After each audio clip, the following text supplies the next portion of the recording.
चांदनी चिड़िया माँ बनने वाली थी। वो जल्द ही अंडे देने वाली थी। वो तेज बारिश में अनाज की खोज में जंगल में घूम रही थी। तभी चिड़िया को एक अनाज का खेत दिखाई देता है। अरे वाह, यहाँ तो ढेर सारा दाना है। अब मैं रोज यहीं से दाना लेकर जाऊंगी। कल आते समय मैं बंटी और चीकू भैया को भी साथ लेकर आऊंगी। चिड़िया ऐसे बैठी हुई थी कि उसके पेट में दर्द होने लगता है। अरे बाप रे, ये क्या हो रहा है? मेरे पेट में दर्द क्यों शुरू हो गया? बुलबुल डॉक्टर ने तो 5 दिन का समय दिया था अभी। लगता है अब मुझे घर जाना होगा। फिर चांदनी चिड़िया वहाँ से चली जाती है। थोड़ी दूर जाने पर उसके पेट में और भी दर्द बढ़ने लगता है। लगता है मैं घर नहीं जा पाऊंगी। मुझे यहीं किसी घोंसले की खोज करनी होगी। चिड़िया दर्द में थी, इसलिए वो आसपास घोंसले की खोज करने लगी। तभी चांदनी चिड़िया को एक पेड़ पर पुराना घर दिखाई देता है। हाँ, ये घर ठीक रहेगा। लगता है इस पुराने घर में कोई भी नहीं रहता। जब तक मैं अंडे नहीं दे देती, मुझे यहीं रहना होगा। थोड़ी देर बाद चांदनी चिड़िया उस घोंसले में 2 प्यारे प्यारे अंडे दे देती है। तभी वहाँ बिजली कभी आ जाती है। अरे कौन है तू चिड़िया, और यहाँ क्या कर रही है? कभी बहन, मेरा नाम चांदनी है। मैं यहाँ अनाज की खोज में आई थी, लेकिन घर जाते समय मेरे पेट में बहुत दर्द शुरू हो गया। मैं घर तक जाने का इंतजार नहीं कर सकती थी। तभी मुझे ये घर दिखाई दिया और मैं यहाँ आ गई।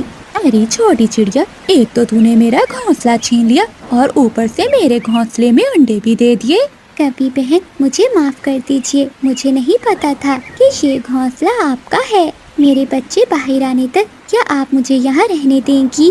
अरे वाह, बढ़िया ही यहाँ रहने वाली। अगर मैंने तुझे अपना घर दे दिया तो मैं कहाँ रहूंगी? ऊपर से बारिश का मौसम चल रहा है। सुन ले चिड़िया, तू अभी अपने अंडे उठा और चली जा यहाँ से, नहीं तो मैं तेरे अंडे नीचे फेंक दूंगी। पहले ही जंगल में शिकारी चीलें घूम रही हैं। मैं किसी और मुसीबत में नहीं पड़ सकती। नहीं नहीं कभी बहन, आप ऐसा ना कीजिए। मैं अपने अंडे लेकर चली जाती हूँ। लेकिन कभी बहन, मैं अपने दोनों अंडे एक साथ नहीं लेकर जा सकती। मैं अभी अपना एक अंडा ले जाती हूँ और बाद में दूसरा ले जाऊंगी। ठीक है, जाओ, लेकिन जल्दी करना। मेरे घर पर मेहमान आने वाले हैं। उनके आने से पहले तू अपने दोनों अंडे लेकर यहाँ से चली जा। बेचारी चांदनी चिड़िया चाहती तो वो कभी की एक बात भी ना सुनती, लेकिन वो क्या करती, वो अपने अंडों को लेकर बहुत मजबूर थी। फिर वो अपना एक अंडा उठाती है और वहाँ से चली जाती है। अच्छा ही हुआ मैंने सुबह ये घोंसला देख लिया था। मुझे तो बना बनाया ही घर मिल गया। क्या पता ये किसका घोंसला है। अब वो छोटी चिड़िया इस अंडे को भी ले जाए और फिर आराम से सोऊंगी मैं। बिजली का भी वहाँ पर बैठी हुई थी कि तभी वहाँ एक शिकारी चील आ जाती है। अरे ओ पापी, तू मेरे घोंसले में क्या कर रही है? चील, वो मैं, मेरे पेट में दर्द हो रहा था। मजबूरी में अंडा देने के लिए मुझे यहाँ आना पड़ा। मुझे माफ कर दीजिए। मैं अपने अंडे को लेकर अभी यहाँ से चली जाती हूँ। अब तू कहीं नहीं जा सकती काफी। मैं इस घोंसले में अपने मारे हुए शिकार रखती हूँ। रोज तुम जैसे पक्षी मेरे इस घोंसले में ठहरने के लिए आते हैं। अगर एक बार कोई पक्षी यहाँ आ गया तो वापस नहीं जाता। अभी मुझे ज्यादा भूख तो नहीं है। पहले मैं तेरे अंडे को खाऊंगी और फिर रात में तुझे खाऊंगी। फिर शिकारी चील बिजली कपी को घर में बंद करके वो अंडा लेकर वहाँ से चली जाती है। वो चील अंडा लेकर जा रही थी कि तभी उसे सामने एक और चील आती हुई दिखाई देती है। अरे ये बिन बुलाई मेहमान मेरी और क्या करने आ रही है? मुझे ये अंडा छुपाना होगा, नहीं तो ये अंडा मुझसे लेकर खा लेगी। फिर चील वहाँ से दूसरी दिशा में मुड़ जाती है और वो उस अंडे को एक पेड़ की खोखर में ले जाती है। उस पेड़ की खोखर में पहले भी बहुत अंडे थे। वो चील वहाँ अंडा रख कर चली जाती है। थोड़ी देर बाद चांदनी चिड़िया वापस आ जाती है। वो दरवाजे की कुंडी खोलकर अंदर जाती है। क्या हुआ कभी बहन, मेरा अंडा कहाँ है? मुझे माफ कर दो चिड़िया, वो शिकारी चील तुम्हारा अंडा लेकर चली गई। मैंने तो तुम्हें पहले ही बताया था कि इस जंगल में शिकारी चीलें घूमती हैं। जिस बात का डर था वही हो गया। चिड़िया कर तो कुछ नहीं सकती थी, वो रो रही थी। फिर वो चुपचाप अपने घर की ओर चली जाती है। अरे बहुत तेज बारिश है, मैं ऐसा करता हूँ उस पेड़ की खोखर में थोड़ी देर रुक जाता हूँ। फिर चीकू तोता उसी पेड़ की खोखर में चला जाता है जहाँ शिकारी चील ने अंडा रखा था। वो खोखर में जाकर बहुत डर जाता है। अरे ये मैं कहाँ आ गया? लगता है ये किसी शिकारी चील की खोखर है। तभी तो यहाँ बहुत सारे अंडे टूटे हुए पड़े हैं और यहाँ ढेर सारे अंडे भी हैं। लगता है शिकारी चील ने अंडे खाने के लिए ही रखे होंगे। अरे ये क्या? ये तो हमारा अंडा है जो कल हमारे घोंसले से चोरी हो गया था। मैं अपना अंडा लेकर यहाँ से चला जाता हूँ। फिर मिठू तोता अपना अंडा लेकर वहाँ से चला जाता है। चांदनी चिड़िया अपने घर पे बैठी हुई थी कि तभी चिंकी तोती आ जाती है। क्या हुआ चांदनी बहन, आप ऐसे क्यों रो रही हो? फिर चांदनी चिड़िया सारी बात बताती है। क्या बताऊं चिड़िया बहन, कल मेरा भी एक अंडा चोरी हो गया था। लगता है वो अंडा भी शिकारी चील ही चुरा कर ले गई होगी। तभी वहाँ पर बुलबुल भी आ जाती है। बुलबुल बहन, आप क्यों रो रही हैं? क्या बताऊं चिड़िया बहन, अभी एक शिकारी चील मेरे 2 अंडों को उठा कर ले गई। इतने सालों बाद तो मैं माँ बनने वाली थी। तभी चीकू तोता चिड़िया के घर आता है। चीकू जी, ये तो हमारा अंडा है, ये आपको कहाँ से मिला? फिर चीकू तोता सारी बात उन्हें बताता है। और वहाँ ढेर सारे अंडे भी थे। उन्हीं अंडों में मेरा अंडा भी था। बस मैं अपना अंडा लेकर वहाँ से भागते हुए आ गया। चिड़िया को सारी बात समझ में आ जाती है। बुलबुल, हो ना हो हमारे अंडे भी वही होंगे, हमें जाकर देखना चाहिए। हाँ चिड़िया, जल्दी करो, इससे पहले कि वो चील उस खोखर में जाकर वो अंडे खा ले। तुम अपने अपने अंडे ले आओ। चीकू भैया, हमें सावधानी से काम लेना होगा। मेरे पास एक योजना है। फिर चांदनी चिड़िया की योजना के अनुसार चीकू तोता वहाँ से चील के पास जाता है। चील पहले से ही उस खोखर के बाहर बैठी हुई थी। अरे वाह, सुनहरी चील ने मुझे अंडों के बदले में कितना सारा भोजन दिया है। ये तोता कौन सी अंडों की बातें कर रहा है, जरा जाकर पूछती हूँ। अरे तोते, कौन से अंडे? क्या सुनहरी चील को तुमने कौन से अंडे दिए हैं? हाँ, मैंने अभी सुनहरी चील को शुतुरमुर्ग के 2 बड़े बड़े अंडे दिए हैं। बदले में उसने मुझे ये भोजन दिया है। क्या कहा? शुतुरमुर्ग के अंडे? वो तुम्हें कहाँ मिले? यही पास में ही है। उन अंडों की माँ मर गई है, अब वो अंडे ऐसे ही पड़े हैं। ये सुनकर चील लालच में आ जाती है। तोते, क्या तुम मुझे वहाँ ले जाओगे? ले तो मैं जाऊंगा, लेकिन बदले में मुझे क्या मिलेगा? तोते, उन अंडों के बदले मैं तुझे 2 बोरी अनाज की दूंगी। 2 बोरी अनाज? तो ठीक है, चलो मेरे पीछे। फिर चीकू तोता चील को लेकर वहाँ से चला जाता है। चील के जाते ही सभी पक्षी उस खोखर से अपने अपने अंडे लेकर चले जाते हैं। चील दी, वो देखे, वो रहे शुतुरमुर्ग के अंडे। आप आराम से अंडे खाएं, अब मैं घर चलता हूँ। फिर चीकू तोता वहाँ से चला जाता है और वो शिकारी चील अंडों को खाने लगती है। वो उन अंडों को चोंच मारती है। अरे, ये अंडा टूट क्यों नहीं रहा? लगता है शुतुरमुर्ग का है ना, इसलिए जोर से चोंच मारनी होगी। ऐसा कहते हुए चील जोर से अपनी चोंच उन अंडों पर मारती है। जैसे ही वो जोर से चोंच मारती है तो उसकी चोंच टूट जाती है। अरे मर गई मैं। ये कैसे अंडे हैं? बारिश और भी तेज हो जाती है। पक्षियों ने जो रंग उन अंडों पर किया था वो सारा उतर जाता है। अरे, ये तो पत्थर के अंडे हैं। लगता है उन पक्षियों ने मुझे बेवकूफ बनाया है। नहीं छोड़ूंगी मैं उन्हें। इधर चिड़िया को अपना खोया हुआ अंडा भी मिल जाता है और बुलबुल को भी अपने अंडे मिल जाते हैं। तेज बारिश में वो बूढ़ी कभी अपना सामान लिए सागर वाले जंगल से गुजर रही थी। बारिश तो बहुत तेज है। अगर ऐसी बारिश में मैं भीगती रही तो बूढ़ी जान कब तक जिंदा रह सकती हूँ। अब तो मुझे कोई ना कोई आसरा तो ढूंढना ही होगा। वो बूढ़ी कौवी अपना सामान लिए फिर से उड़ती है। बिजली, आज तो रसोई से बहुत अच्छी खुशबू आ रही है। क्या बना रही हो तुम? तभी बिजली कौवी रसोई से खिचड़ी लेकर बाहर आती है। बादल जी, खुशबू कैसे ना आती, बिजली ने पहली बार खिचड़ी जो बनाई है। वाह वाह बिजली, परंतु ये चावल कहाँ से आए? आने कहाँ से थे भला, चीकू तोते के घर से चुरा कर लाई हूँ। आज मेरा ऐसी तेज बारिश में खिचड़ी खाने को बहुत मन कर रहा था। अब जल्दी से खा लो वरना खिचड़ी ठंडी हो जाएगी। वो दोनों पति पत्नी खिचड़ी खाने लगते हैं तो दरवाजे पर दस्तक होती है। बादल जी, इस समय अब कौन आ गया है? ऐसी तेज बारिश में भी पक्षियों को अपने घरों में आराम नहीं आता। फिर वो दोनों पति पत्नी घर के बाहर आते हैं। कहो, मेरी मदद करो, बारिश बहुत तेज है। बारिश रुकने तक मुझे अपने घर में आश्रय दे दो। नाना बुढ़िया, हमारा घर तो पहले ही बहुत कमजोर है, हम तुझे अपने घर में नहीं रख सकते। बेटी, मैं अपने घर जा ही रही थी कि रास्ते में बारिश शुरू हो गई।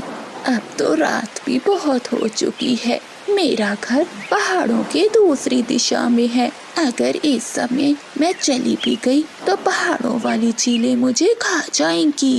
कृपया करो और मुझे आज रात अपने घर में आश्रय दे दो। देख बुढ़िया, अब तो चली जा, हमारे घर में तेरे लिए कोई जगह नहीं है। चलो बादल जी, हमारी खिचड़ी ठंडी हो रही है। ऐसा कहते हुए वो कौवी दरवाजा बंद कर लेते हैं और वो बूढ़ी कौवी बारिश में ही भीगती रहती है। फिर वो बूढ़ी कौवी अपना सामान लिए वहाँ से उड़ती है और उसे एक घर दिखाई देता है। वो वहाँ जाकर दस्तक देती है। कोई है तो मेरी मदद करो, मैं बारिश में भीग रही हूँ। अरे, ये इस समय कौन आ गया है? जरा जाकर देखती हूँ, शायद कोई मुसीबत में हो। फिर चांदनी चिड़िया अपने घर के बाहर आती है। बेटी चिड़िया, मैं बहुत मुश्किल में हूँ। बारिश बहुत तेज है और मैं अपने घर नहीं जा सकती। बस आज रात गुजारने के लिए मुझे अपने घर में आश्रय दे दो। माँ जी, इसमें पूछने वाली कौन सी बात है, आप अंदर आ जाइए। फिर चांदनी चिड़िया बूढ़ी कौवी को अपने घर में ले जाती है। चिड़िया, तुम्हारा बहुत बहुत धन्यवाद जो तुमने मेरी मदद की। नहीं माँ जी, ऐसी कोई बात नहीं, आप ये दाना खा लीजिए, आपको भूख लगी होगी। फिर बूढ़ी कौवी भोजन खा लेती है। फिर वो दोनों सो जाती हैं। अगली सुबह बारिश भी रुक जाती है। चिड़िया बेटी, तुम बहुत अच्छी हो, मैं तुम्हें कुछ देना चाहती हूँ। ये लो, ये सेब का बीज है, तुम इसे अपने आंगन में दबा देना और देखना बहुत जल्दी बहुत बड़ा सेब का पेड़ लग जाएगा। ऐसा कहते हुए वो बूढ़ी कौवी वहाँ से चली जाती है। फिर चांदनी चिड़िया वो बीज अपने आंगन में बो देती है। अब मैं जल्दी से भोजन ले आती हूँ, कहीं फिर से बारिश न शुरू हो जाए। फिर चांदनी चिड़िया भोजन की खोज में चली जाती है। बिजली कौवी अपने घर के बाहर बैठी हुई थी। वो देखकर हैरान होती है। बादल जी, जल्दी आओ, जरा देखो। बादल कौवा जल्दी से बाहर आता है। क्या हुआ बिजली, क्यों इतनी सुबह सुबह शोर मचा रही हो? सोने भी नहीं देती। वो देखो बादल, चिड़िया के आंगन में कितना बड़ा सेब का पेड़ है और उस पर लाल लाल रंग के सेब भी लगे हुए हैं। बिजली, ये कैसे हो गया? कल तो यहाँ एक पत्ता भी नहीं था और आज ये सेब का पेड़। चलो पास चलकर देखते हैं। फिर बिजली और बादल चिड़िया के सेब के पेड़ के पास जाते हैं और वो कुछ सेब तोड़कर खाने लगते हैं। बिजली, ये सेब तो बहुत मजे का है। बादल, मुझे लगता है कि चिड़िया को इस पेड़ का पता नहीं है, तभी तो वो भोजन लेने गई है। अगर उसे पता होता तो वो भोजन लेने क्यों जाती? हाँ बिजली, तुम ठीक कह रही हो, लेकिन अब हम उस चांदनी को ये पेड़ नहीं लेने देंगे। फिर वो दोनों पति पत्नी उसी पेड़ पर अपना एक घोंसला बना लेते हैं। शाम को चिड़िया जब दाना लेकर वापस आती है तो वो सेब के पेड़ को देखकर बहुत हैरान होती है। अरे ये तो मैंने सुबह ही सेब का बीज लगाया था, इतनी जल्दी ये पेड़ भी उग गया। ये जरूर जादुई सेब का पेड़ होगा। चिड़िया पेड़ के नीचे बैठी हुई थी, तभी वो कौवे भी वहाँ आ जाते हैं।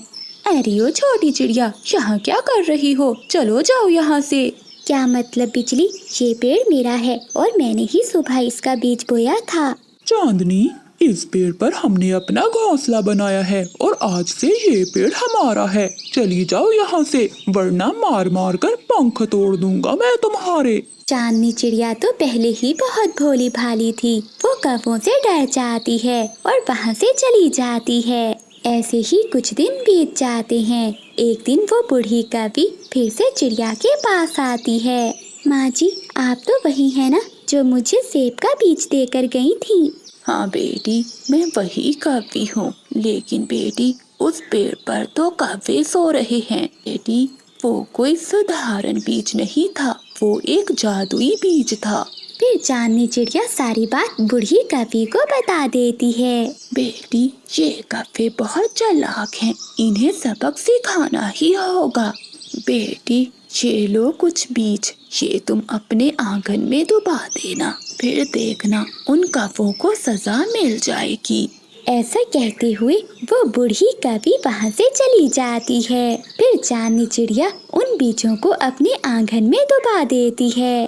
थोड़ी देर बाद वहाँ ढेर सारे फलों के पेड़ लग जाते हैं। चिड़िया ये देखकर बहुत खुश होती है, लेकिन बिजली और बादल तो जल रहे थे। बादल जी, ये क्या? चिड़िया के पास तो हर फल के पेड़ उग गए हैं और हमारे पास ये एक सेब का पेड़ ही है। बिजली, अब जंगल के सभी पक्षियों को पता चल गया है कि हमारे पास ये सेब का पेड़ ही है। बादल जी, अगर वो पेड़ हमारे नहीं हो सकते तो हम उन पेड़ों को काट देंगे। हाँ बिजली, ये ठीक है, रात होते ही हम ये पेड़ काट देंगे। ऐसे उस छोटी चिड़िया के पास एक भी पेड़ नहीं बचेगा। रात होते ही कुल्हाड़ी लेकर वो कौवे चिड़िया के फलों के पेड़ों के पास आ जाते हैं। जैसे ही बादल कौवा कुल्हाड़ी से पेड़ काटने लगता है तो वो पेड़ की कुछ शाखाएं कौवों को मारने लगती हैं। अरे ये क्या? ये पेड़ तो हमें मार रहे हैं, छोड़ दो, हमें छोड़ दो।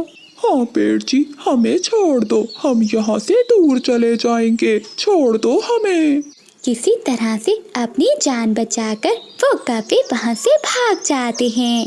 बिजली कौवी उड़ती हुई जा रही थी कि उसे रास्ते में कबूतर बैठा दिखाई देता है। वो तुरंत कबूतर के पास जाती है। कबूतर भैया, तुम यहाँ मजे से बैठे दाना खा रहे हो और वहाँ तुम्हारे बेटे किक्की को चील उठा कर ले गई है। बिजली, सच बताओ, भला मुझे क्या जरूरत है झूठ बोलने की? बंटी कबूतर अपना दाना वहीं छोड़कर जल्दी से अपने घर की ओर भागता है। शरारत करना कोई मुझसे सीखे, झूठ बोलकर मुफ्त का दाना मिल गया है। कैसे बेवकूफ बनाया इस गंदी आंखों वाले को। किकी बेटा, आप ठीक तो हो ना? हाँ बाबा, मैं तो ठीक हूँ। मैं तो घर के बाहर बैठा आपका इंतजार कर रहा था। उस दुष्ट कवि ने तो मेरी जान ही निकाल दी। उसने मुझसे कहा कि मेरे बेटे किक्की को चील उठा कर ले गई है। बाबा, आप शांत हो जाएं, ऐसा कुछ भी नहीं है। जरूर कवि आंटी ने मजाक किया होगा। आज तो बहुत भूख लग रही है, चलो चलकर देखती हूँ, कोई शिकार मिल ही जाएगा। ऐसा सोचकर बिजली कवि अपने घर से निकलती है। वो उड़ती हुई जा रही थी कि उसे एक पेड़ के नीचे चिड़िया बैठी दिखाई देती है। चिड़िया पेड़ के नीचे बैठी मीठा फल खा रही थी। चिड़िया बहन, किसी ने तुम्हारे घर को आग लगा दी है। क्या बिजली, ये तुम क्या कह रही हो? मैंने तो अपना घर कल ही बहुत मेहनत से बनाया था। किसने जला दिया मेरा घर? चिड़िया जल्दी से अपने घर की ओर